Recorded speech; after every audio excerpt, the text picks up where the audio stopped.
Hey guys, what's up? It's the Chaos Prophet, and today I have an E3 review for you guys. Now, I didn't watch all of it, but what you're watching right now is some new gameplay. I guess new for us, and it's Payday 2 on Xbox One, and I'm playing, geez, I kind of forget what I'm playing, Miami Inc., or whatever it is. I can't remember what the thing is now. Anyways, it's one of the new DLCs. I'm using one of the new DLC weapons. Two of them, actually. So I hope you guys enjoy the gameplay of that. And I do like this map, or mission. I just didn't finish it. I was just playing by myself and just trying to get some gameplay of the new maps and missions and whatnot that we got from the Crime Wave Edition. Anyways, I want to talk to you about E3. And I didn't watch all of E3. I pretty much stopped with PlayStation. I sat there with Nerd Cubed and watched his version of it. Sometimes I did have to pause it so that I can watch the real one, because sometimes he was annoying and talked over it. But he was a really funny guy, and he made it a lot more interesting to watch it with people and commentate over things that were stupid. So I just want to talk to you today about some of the things that I saw, some of the games that we saw, and some of the things that are coming out that seem really, really awesome. This is my opinion. This is what I thought were good. If you're mad because I diss on one of the games that you guys thought was amazing, I apologize, but this is my review. This is my opinion, and if you don't like it, you can click off now. But one of the games that I started off with, or started watching, I did watch the Bethesda. I watched a few of the others all the way up into PlayStation. And then I stopped, so I don't think I saw Square Enix, I don't think I saw Nintendo or anything else like that, but one of the ones that I did see for sure was Dishonored 2, and Dishonored 2 is amazing. I did have Dishonored 1 on my channel, I just never finished it. I might go back and finish it at some point, I'm not sure, although it's coming to Xbox One with all the DLC, so that's pretty cool. I might get that, I don't know. Dishonored was a really, really good game. It was set in the steampunk kind of era, and it looked like a great game. It had a whole bunch of powers that you could use to destroy your enemies with, and you were just a silent, deadly assassin. Or you can go in there guns a-blazing if you really wanted to. But it was a really good game, and now they made a second one. And you're actually able to play as a girl, and the girl is Emily, and she's one that you're trying to rescue in the first one. So it's really cool that you get to play as both.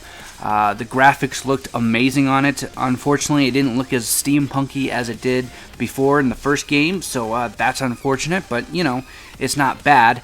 And I can't wait to play it. It looked really good by Bethesda, and I hope they do a really good job on it.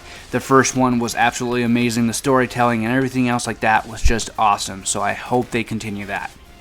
Also, I apologize that this video is going to be a little bit long, but I do want to get out everything. The next thing that I want to talk about is Shadow Warrior. That was a Shadow Warrior 2. That was a great presentation. I don't know if you guys saw it, but I got up to see something else, and it was just amazing. I believe it was EA that I was getting up for, even though I don't really care about them too much. But I got up, and that was on before, and it looks amazing. If you don't know what Shadow Warrior is, I never played the first one, but I might, because it just looks amazing. You play as a ninja and another assassin game, but you have all these different guns and weapons and powers, and I think it's co-op, and the world looks beautiful, and it just looks amazing. Slicing up aliens and ninjas and different types of things like that.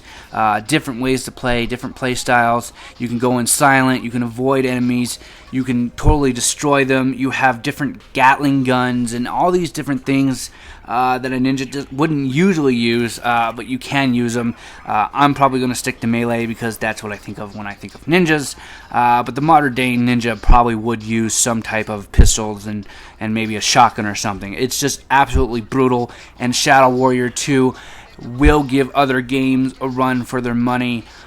for Game of the Year. I think it looks really good. I think it comes out this year, either that or it comes out next year in spring. But either way, I can't wait for that game because it looks really, really cool. I know there's games such as Ninja Gaiden and a few other ones that have ninja style, but nothing like this that I've ever seen. And I recommend picking it up, or at least going to see the trailer. The E3 live demo that they did was just really, really awesome. So yeah, speaking of EA as well, they did a lot of sports talk, which wasn't good. They always do that, and that's really, really stupid, but they did it, unfortunately. And so they had a few good things, obviously. They showed only like 2 minutes of Mirror Edge. I don't know what the fuck was up with that, because I really like Mirror's Edge, and I wanted to see more of that. But there was a lot of combat in it, which NerdCube didn't like. I don't know why. I like the combat. He likes just to run around and dodge everybody, and just he likes the parkour aspect. I really do too, and I hope there is a free open world type way that you can go into there and not have to do the story and just run around and do whatever you want. That's not the trials that they had in the last game. I didn't really like that. I just want an open world, screw around with whatever I want, wall run, and do whatever I want. I think that would be amazing. So they did a few other things. Of course, EA screwed up their conference with Twitch going down for a little bit during the Star Wars part of it, which, by the way, I didn't think was that great. Now I'm going to get flack for that, I understand, but I didn't like it as much as everybody else. I'm a big Star Wars fan, but it didn't look as good as Battlefront 2, just my opinion. It didn't look as big or as open. It didn't look like the battles were going to be epic as they were then. I know it was a certain game mode. I understand that completely, and that it's kind of a rush game mode where it's kind of lane-oriented. But it's still, you could see out in the background at one point of the thing, of the demo, that there was nobody out there, and that's just not real. Even if it was like, AI out there fighting, at least it would look or feel like a battlefield. It just looked like, here's your lane, you guys get to run on it, there's many different paths, but that's it, and I'm sorry. The fact that they reduced the numbers to 40 people, 20 on each side, is kind of lame. I think they probably should have done at least 32 on 32. Along with everybody else, and so they're disappointed with that. It looks like a great game. The visuals are stunning. Everything looks good in the Frostbite engine. Everybody knows that, but unfortunately, it just didn't pay off. For me, anyways. I hope they change that, or at least do something. I might pick it up, but it's just not really newsworthy, at least for me. Now, Ubisoft came on afterwards, and they killed it. By the way, I'm not going to really talk about PlayStation, because that's not really my forte. I am on Xbox One, and PlayStation didn't do very well this time, at least in my opinion. They had a few games that were amazing, but they messed up the ending big time, and so I don't think they deserve to be talked about. But Ubisoft, they pretty much killed it. No matter what they brought out, they did an amazing job. And I forget the woman's name. I apologize. I was doing the main part of it. But they did an amazing job with every game that came out. One of the games that came out that's new, that's an IP, is For Honor. And basically, it's... I don't even know how to describe it. It's a pumped up chivalry. It's a great game. It's set in the medieval times. You basically have all your little men with you that you fight with. It's 4-on-4. You take on the Vikings, or the Japanese, or the Hungarians, the Scottish. All of them clash, and it's just an epic battle, an epic fight, and it looks amazing. So I can't wait to play that. They had many different titles coming out, Ubisoft did. I'm not going to talk about all of them. They did a great job. Unfortunately, they always do Dance. I believe that's them.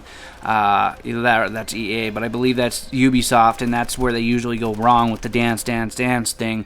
That's unfortunate, but that's the way it is. But I believe, overall, that E3 was amazing, and we saw some great games come out of it.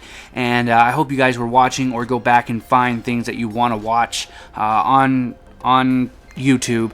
But they did some great games. And Shadow Warrior 2 definitely surprised me, but overall, I believe Ubisoft took the cake, along with Xbox doing Xbox backwards compatibility with 360, allowing everybody to play their games at least this holiday. At least I don't think it's out yet, but they're making the software so that you're able to play all of your 360 games, which is amazing. And Sony needs to do the same, or you're going to be left in the dust.